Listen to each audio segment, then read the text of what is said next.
जगतगुरु परमहंस आचार्य अपनी 7 सूत्री मांगों को पूरा कराने के लिए आमरण अनशन पर बैठे हैं। जगतगुरु परमहंस का कहना है कि भारत को हिंदू राष्ट्र घोषित किया जाए।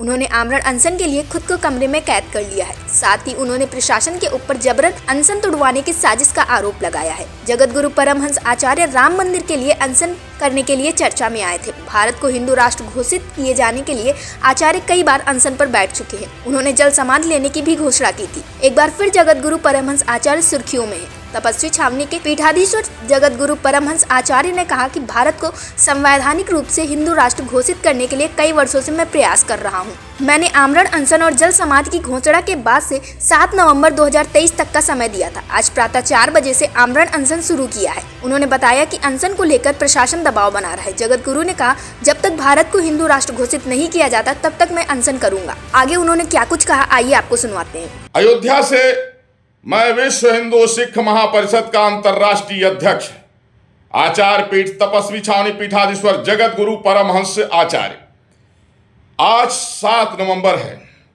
आज प्रातः 4 बजे से मैं अन्न जल का परित्याग करके भारत को संवैधानिक रूप से हिंदू राष्ट्र घोषित कराने के लिए आमरण अनशन शुरू कर दिया हूं। हमारी सप्तसूत्री मांग है। पहला है भारत को संवैधानिक रूप से हिंदू राष्ट्र बनाया जाए। दूसरा है गोवंश को राष्ट्रीय धरोहर घोषित किया जाए। तीसरा है जनसंख्या नियंत्रण कानून समान नागरिक संहिता लागू की जाए। चौथा है 2 बच्चे से ज्यादा जिनके हैं उनको 5 साल के लिए मतदान पर उनको प्रतिबंध लगाया जाए।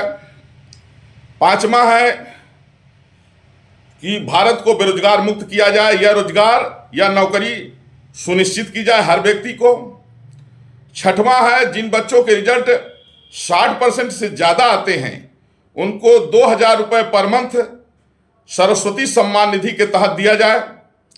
और 7वां है कि जिनकी आर्थिक स्थिति ठीक नहीं है, जो 60 साल से ज्यादा हो गए हैं, ऐसे बुजुर्गों को, चाहे स्त्री हो या पुरुष, उनको वरिष्ठ नागरिक सम्मान निधि 10,000 रुपये पर मंथ दिया जाए जब तक वो जिए। इन सप्तसूत्री मांगों को लेकर के मेरा आमरण अनशन शुरू हो गया है। आज का ही दिन था 7 नवंबर 1966 में, जब कांग्रेस ने निर्दोष हिंदुओं पर गोलियां बरसाई थी। धर्म सम्राट स्वामी करपात्री जी के नेतृत्व में लाखों साधु संत और कई लाख नौजवान, किसान, माताएं, बहनें, बेटियां, बच्चे, बुजुर्ग दिल्ली संसद भवन पहुंचे थे गौ हत्या बंद कराने के लिए। इंदिरा ने गोली चलवा दिया था जिसमें कई लाख लोग मारे गए थे। और अब भारतीय जनता पार्टी की सरकार है, इसलिए मैं मांग कर रहा हूं कि भारत को संवैधानिक रूप से हिंदू राष्ट्र घोषित किया जाए।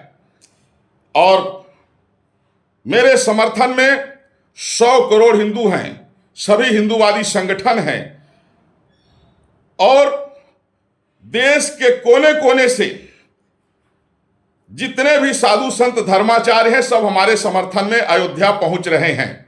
सरकार से मैं मांग कर रहा हूं कि यह मांग जो है सभी हिंदुओं की है, यह सनातनियों की है। जिस तरह से सनातन धर्म के खिलाफ एक षड्यंत्र चल रहा है, बड़े बड़े संवैधानिक पदों पर बैठे हुए सांसद, विधायक, मंत्री धमकी दे रहे हैं कि सनातन धर्म को समाप्त करने के लिए।